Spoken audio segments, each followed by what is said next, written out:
A lot of people speak about the coronavirus as if it has a brain, as if it thinks, it is cunning, conniving, it mutates, it multiplies and tries to evade the body's immune system. But actually, the virus itself does not have a brain. What it is just a random set of proteins which have the ability to get into the human cell and induce the human cell to produce more virus particles. The virus itself is not multiplying on its own.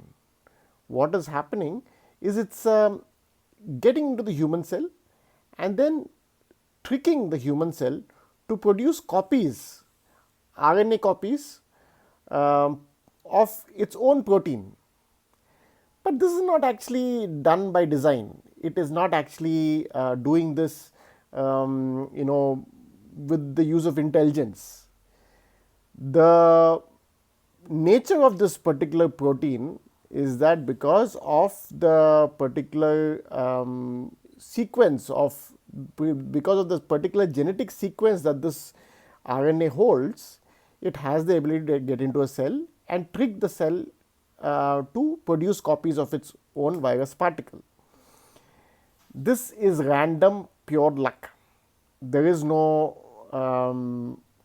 ulterior design or motive of the virus particle itself. This is a design flaw in nature. This is part of evolution. This is how organisms or protein or DNA evolves. It's like a simple computer program, a computer virus.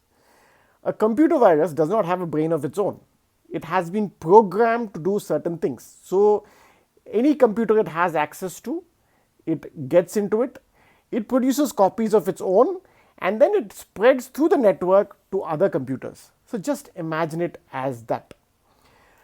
Now, the difficulty, why are we not able to win against such a small virus particle? This is because imagine a computer virus that is using the computing power of the entire earth. So, it is basically infiltrated into every human being, and every human cell therefore is a processing unit for that virus. So, the computing power of the entire humankind is in the hands of this particular virus, of this particular coronavirus. The entire computing power of humankind is in its hands, not in an intelligent kind of way, because again, as I said, it is a simple computer virus. It's like a simple computer virus which does not have a brain of its own. It's just been programmed to do certain things. Now, why are we not able to defeat it? We only have a few brains scattered around the world, okay, compared to the entire human race that is in the hands, and each and every cell, which are billions of cells within each human body, which can produce variations of the virus which may again evade the body's immune system. We, on the other hand, human beings working on the virus to defeat the virus are probably a handful, probably 100, maybe 1,000 in the world at the most. And we have only access to these brains, while the virus has access to billions of cells within billions of human beings, and that is where the virus is winning. However, this is not the end of the world. By taking proper precautions, once our immune system is designed or activated either by previous infection or through vaccination to recognize at least part of the virus, we should have the immune power to resist future mutations of it. So friends, please take precautions, please continue to take precautions, be safe, stay home, use your mask, sanitize, do everything you can.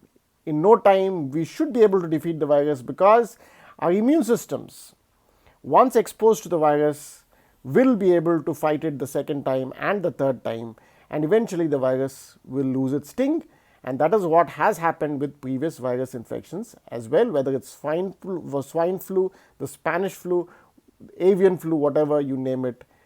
The human body has defeated viruses in the past and will do so with this and with future viruses as well.